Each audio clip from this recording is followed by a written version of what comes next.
வணக்கம். இன்றைக்கி நம்ம பார்க்க போகிற சமையல் அட்டகாசமான கருவேப்பிலை குழம்பு எப்படி செய்யலாங்கிறத பார்க்கலாம். ஒரு பேன் எடுத்துக்கலாம். இதில் நல்லெண்ணெய் சேர்த்துக்கலாம். எண்ணெய் நல்லா சூடாயிருச்சு. மெஷரிங் கப்பில் 1 கப் அளவுக்கு கருவேப்பிலை எடுத்துக்கலாம். இப்போ இதை நல்லா வறுத்து எடுத்துக்கலாம். இது ஏற்கனவே கழுவி காய வச்சது தான், அதனால் நான் அப்படியே சேர்த்துட்டேன். இல்லைன்னா கழுவிட்டு நல்லா ஈரம் போக தொடச்சி காய விட்டுட்டு எண்ணெயில் போட்டு நல்லா மொறுன்னு வறுத்து எடுத்துக்கணும். இப்போ பாருங்கள், நல்லா மொறுன்னு வந்துருச்சு. எடுத்துடலாம். எடுத்துட்டு நல்லா எண்ணெயை வடிகட்டி எடுத்துக்கலாம்.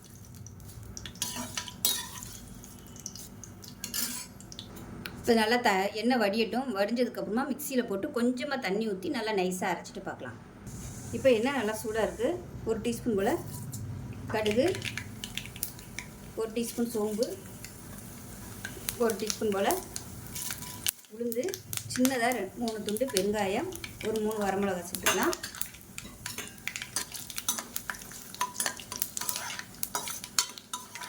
இது எல்லாமே பொரிஞ்சிருச்சு. இதில் ஒரு 20 பல் பூண்டு சின்னதாக கட் பண்ணி வச்சுட்டு அதை சேர்த்துக்கலாம்.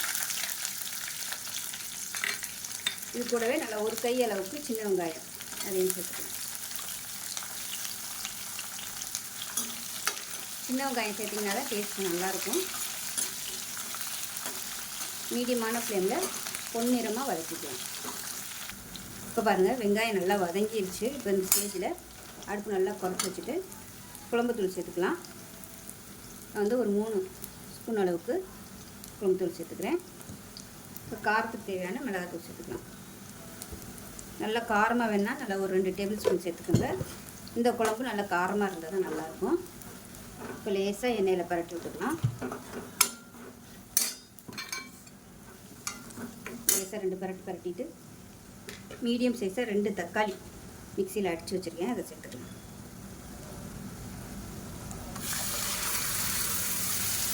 சேர்த்துட்டு நல்லா எண்ணெய் பிரிஞ்சு வர அளவுக்கு வதக்கிக்கலாம். இப்போ இந்த ஸ்டேஜில் நம்ம அரைச்சி வச்சுருக்க அந்த கருவேப்பிலையும் சேர்த்துக்கலாம். கொஞ்சமாக தண்ணி ஊற்றி அரைச்சிருக்கேன். முடிஞ்ச அளவுக்கு நல்லா நைஸாக அரைச்சிக்கோங்க.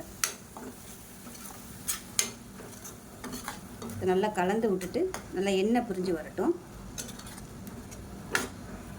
இப்போ பாருங்கள், நல்லா எண்ணெய் தெளிஞ்சு வந்துருச்சு. இந்த ஸ்டேஜில் புளி தண்ணி தேவையான அளவுக்கு சேர்த்துக்கலாம். புளிப்பு டேஸ்ட் எவ்வளோ தேவையோ அதுக்கு தகுந்த மாதிரி சேர்த்துக்காங்க. இப்போ மிக்சியில் அலசின தண்ணியை சேர்த்துக்கலாம். சேர்த்துட்டு நல்லா கலந்து விட்டுட்டு இன்னும் கொஞ்சம் தண்ணி சேர்த்துக்கலாம்.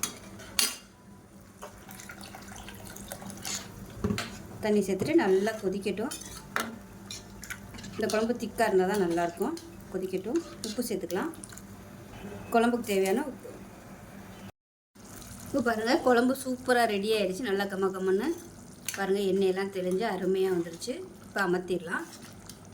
ஸோ இட்லிக்கெலாம் சுட சுட இட்லிக்கு இந்த குழம்பு தொட்டு சாப்பிடுங்க, அட்டகாசமாக இருக்கும். சாதத்துலேயும் போட்டு பிசைஞ்சு சாப்பிட்டிங்கன்னா சூப்பராக இருக்கும்.